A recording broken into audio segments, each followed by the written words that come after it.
এবারে আপনি দেখুন যে পুরানো যে ভার্সন ছিল সেই ভার্সনে কিন্তু চলে এসেছে খুব সিম্পল ভাবে।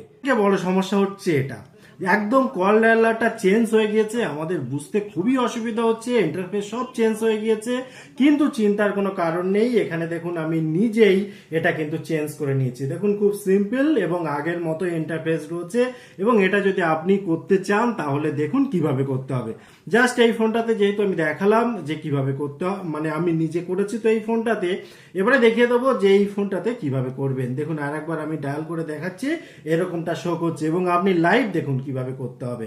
এখান থেকে জাস্ট কল ডায়ালারের এখানে একটু চেপে রাখবেন, চেপে রেখে অ্যাপ ইনফো যেটা রয়েছে উপরটায় দেখুন অ্যাপ ইনফরমেশন, এই জায়গাটায় ক্লিক করলে এখানে পেয়ে যাবেন আনইনস্টলের একটা অপশন, কিন্তু এখানে যেহেতু নেই তো আপনার ফোনেও যদি এরকম অপশন শো না করে আপনার চিন্তার কোনো কারণ নেই।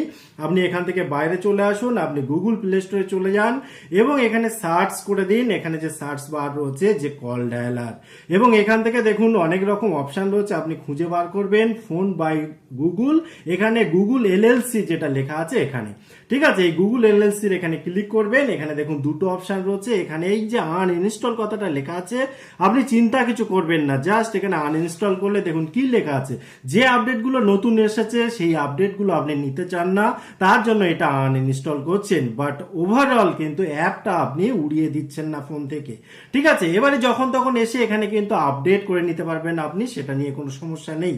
এবারে চলুন প্র্যাকটিক্যালি দেখে নিই কাজটা হলো কিনা। এবারে দেখুন যেটা আমি এত জাস্ট আমি কল করেছিলাম, এখানে যখন আমি কল করছি দেখুন আগের মতো ইন্টারফেস কিন্তু হয়ে গেল, অর্থাৎ পুরানো যে ভার্সন ছিল সেই ভার্সন হয়ে গেল। ভিডিওটি কেমন লাগলো অবশ্যই কমেন্ট করতে ভুলবেন না। আবার দেখা হবে পরবর্তী ভিডিওতে, ততক্ষণ ভালো থাকুন, সুস্থ থাকুন, বাই বাই।